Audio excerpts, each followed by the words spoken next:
Bab 83. Mungkin kalau ada waktu nanti, kamu bisa kenal lebih jauh dengannya. Dia akan buat kamu jatuh cinta dengan kepolosannya. Percaya padaku.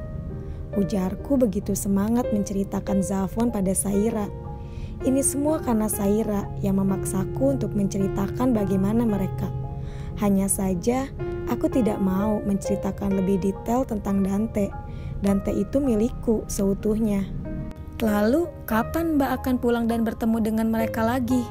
Dek, kenapa Saira menanyakan hal ini? Hal yang bahkan aku sendiri tidak tahu kapan itu terjadi. Tujuanku untuk menghindari dari mereka sampai mereka benar-benar damai dengan keadaan yang sekarang sedang terjadi.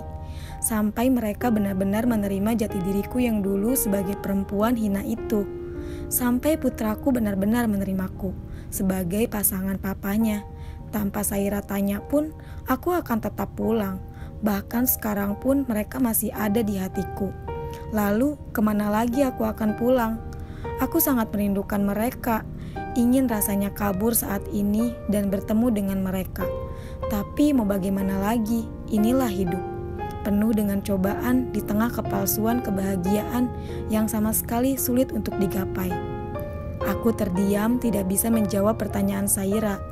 Melihat ke arah lain sebagai pelarian. Nyatanya sangatlah susah. Malah aku semakin memikirkan mereka. Membuatku ingin menangis. Apakah mereka bisa makan dengan tenang? Apa mereka bisa tidur dengan lelap? Tuhan, jaga mereka untukku. Maaf Mbak, sepertinya Saira kelewatan. Kalau begitu, Saira ke kamar sebelah ya Mbak. Nanti kalau Mbak butuh sesuatu, Mbak bisa panggil Saira di sebelah. Aku hanya mengangguk, tidak melihat Saira. Yang sebenarnya terjadi adalah aku menyembunyikan tangis. Dan benar aja, sesaat setelah Saira keluar dari kamar ini, tangisku tidak bisa dibendung lagi, menangis sejadi-jadinya.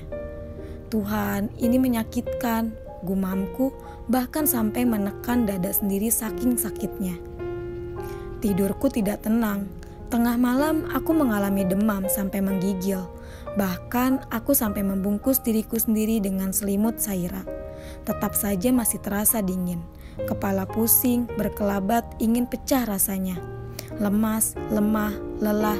Aku tidak bisa meminta pertolongan siapapun, meski aku menginginkannya. Jerry pernah mengatakan kalau hal ini bisa saja terjadi padaku tanpa kenal waktu.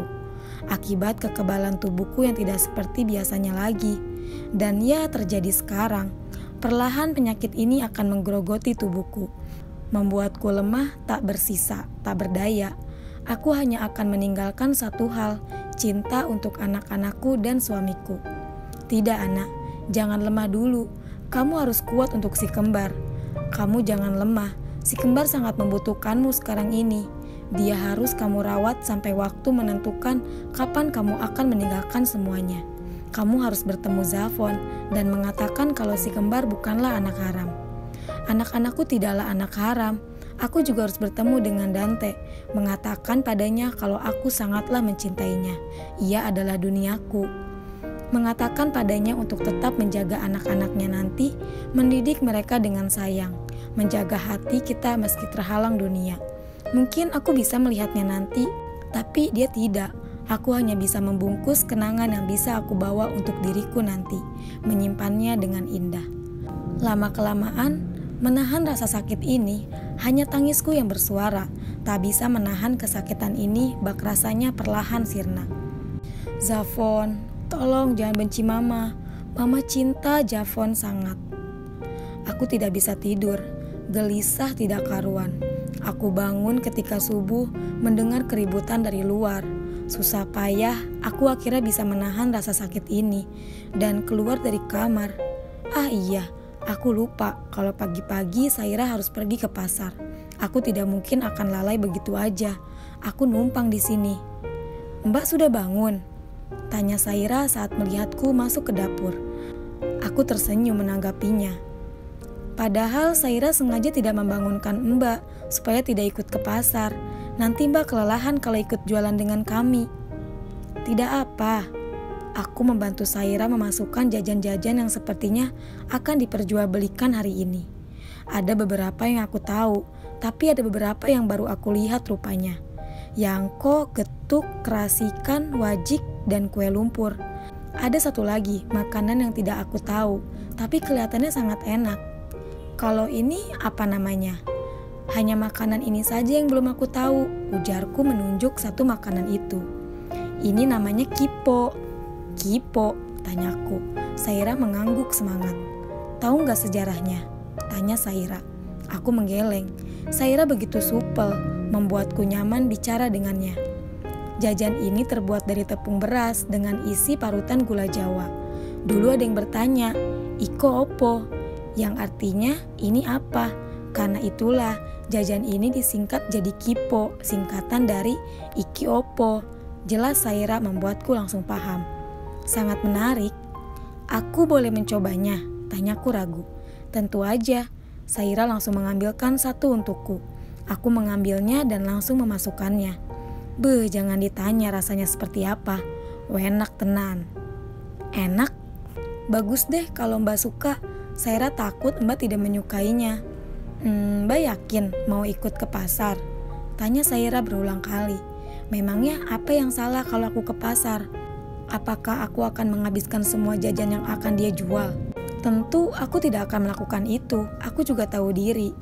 Numpang di rumah orang baik seperti mereka. Tentu Saira, aku akan membantumu jualan. Dimanapun itu, definisi pasar memang selalu ramai, seperti lautan manusia. Perpaduan suara yang begitu kacau, aroma dari berbagai isi yang bercampur jadi satu. Maka tidak heran kalau misalnya ada orang yang pusing setelah ke pasar, karena memang serandom itu isinya. Contohnya aku, meski terlahir dari keluarga yang sederhana dan tidak pernah luput dari pasar, aku selalu saja merasa pusing setiap kali ke pasar. Hal itu seperti hal yang wajib bagiku, dan ya aku merasakannya sekarang ini. Mbak, istirahat aja Mbak. Mumpung sepi, nanti kalau udah ramai tidak punya kesempatan untuk istirahat, ujar Saira. Aku pun menurutinya, duduk di salah satu kotak besar yang terbuat dari kayu. Memang benar, sangat melelahkan. Padahal hanya berdiri dan melayani pembeli. Hanya itu aja tapi cukup membuatku kelelahan. Sampai melihat-lihat sambil menahan rasa pusing dan mual ini, aku mengelus si kembar. Mbak, Saira boleh minta tolong gak? Aku bangun sedikit kesusahan, mendekati Saira yang sedang melayani pembeli. Iya, jawabku. Tolong gantiin Saira sebentar mbak, Saira mau ke toilet. Oke, hati-hati. Aku menertawakan Saira yang berlari begitu cepat meninggalkan dagangannya untuk ke toilet. Memasang muka ramah dan senyum yang lebar dan kembali melayani pembeli. Salah satu strategi marketing yang efektif adalah terdapat pada salesnya. Apabila salesnya memiliki kepribadian yang ramah, murah senyum, supel dan selalu membuat customer merasa nyaman, maka customer tersebut tidak akan segan-segan untuk menambah belanjaannya. Hal itu seperti hukum alam, di mana setiap orang tidak akan segan memberi jika dia mendapatkan hal yang setimpal. Bukannya mbak ini yang lagi dibicarakan ya?